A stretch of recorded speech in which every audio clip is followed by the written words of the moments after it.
catch me. I will be back.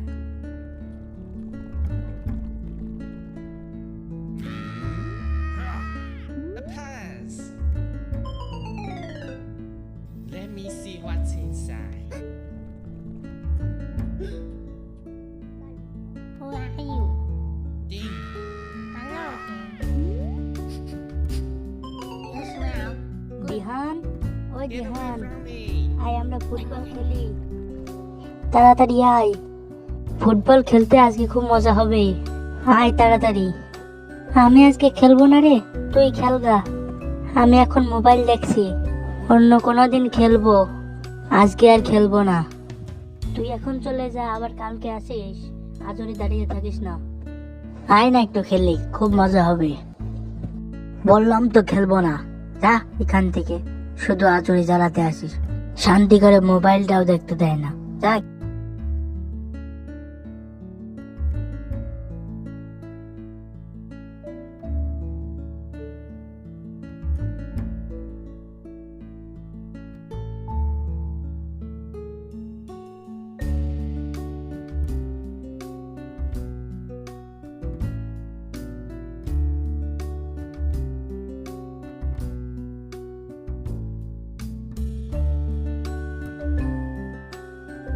মা আমার আজকে একটা মোবাইল কিনে দিতেই হবে আমি কোনো কথা শুনবো না আজকে যত টাকাই লাগুক আমার একটা মোবাইল কিনে দিতে হবে তোমাকে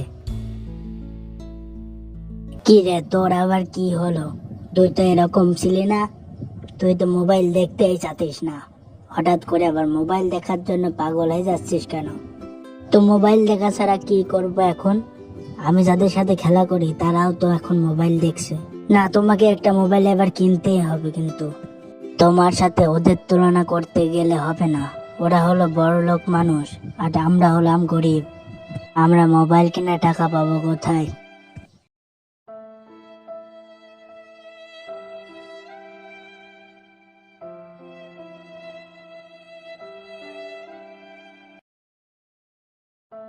এমনি সংসার চলছে না আবার ছেলে যদি এরকম বায়না করে তাহলে তো বিপদ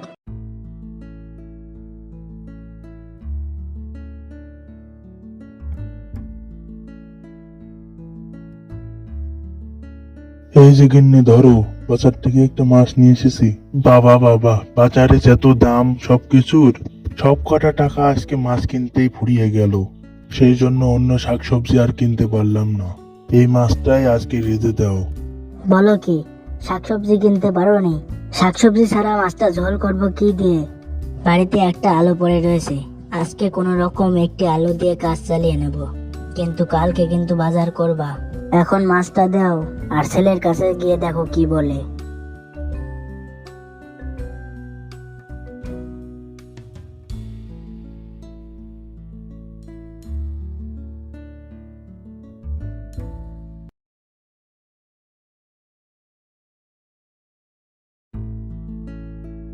সোহান ও সোহান ওঠ কি বলবি তাড়াতাড়ি ওঠ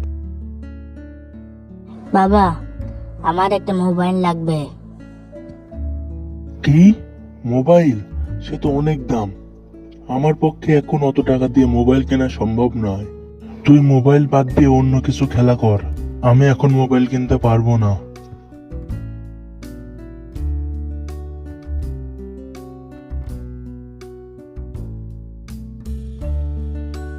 না বাবার কাছে এখন মোবাইল চেয়ে পাওয়া যাবে না আমাকেই কিছু ব্যবস্থা করতে হবে দেখি মাঠে গিয়ে খেলা টেলা করা যায় নাকি যাই একটু মাঠেই যাই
এই সরি রে, আমার সেদিন ওরকম করা উচিত হয়নি তোর সাথে।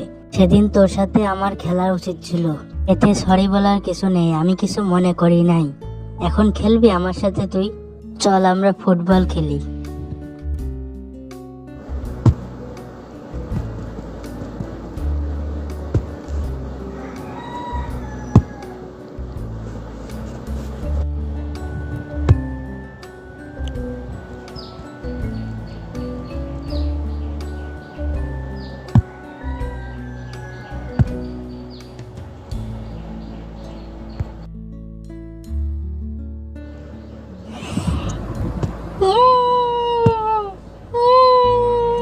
কি মজা!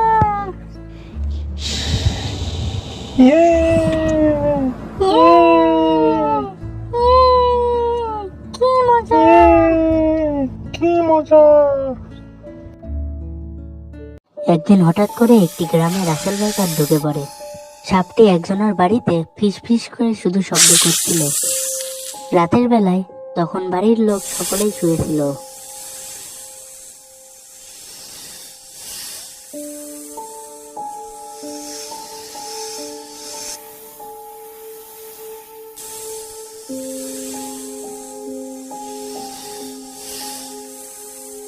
সাপের এই শব্দ শুনে লোকটি হঠাৎ করে উঠে পড়ল এবং বাইরে দেখতে গেল বাইরে কি রয়েছে।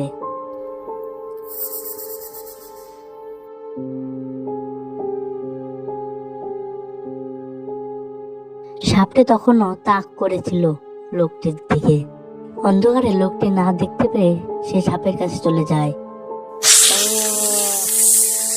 সাপের এক ছোবলেই সে মাটিতে লুটিয়ে পড়ে।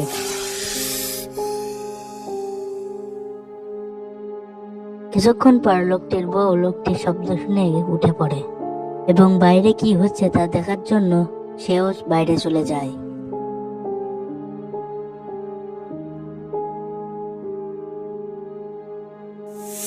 বাইরে গিয়ে দেখে সে সাপটি সেখানে রয়েছে। সাপটি অতিরিক্ত বড় ছিল।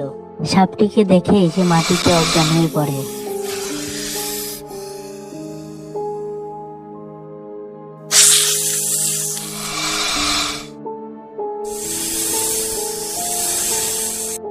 কিছুক্ষণ পর সকাল হয়ে গেলে গ্রামেরই একজন লোক এদিক দিয়ে যেতে যেতে দেখে দুইজন মাটিতে পড়ে আছে। সে সঙ্গে সঙ্গে ডাক্তারের কাছে কল দেয় এবং সবকিছু খুলে বলে।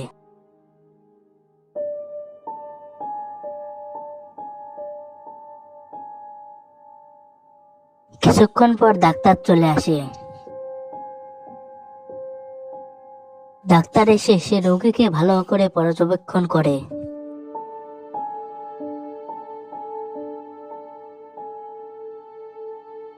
ডাক্তার লোকটিকে ভালো করে দেখার পরে বলে, অনেক দেরি হয়ে গেছে, এখন আর কিছু করার নেই।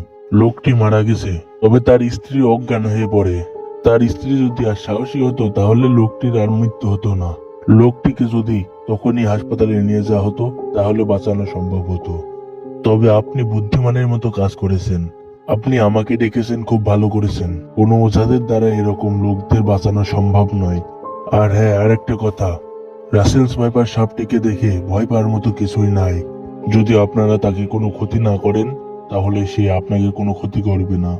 আর রাসেল ভাইপার যেখানে দেখবেন সঙ্গে সঙ্গে পুলিশ লাইনে কল দেবেন। আচ্ছা, আমি তাহলে এখন যাই।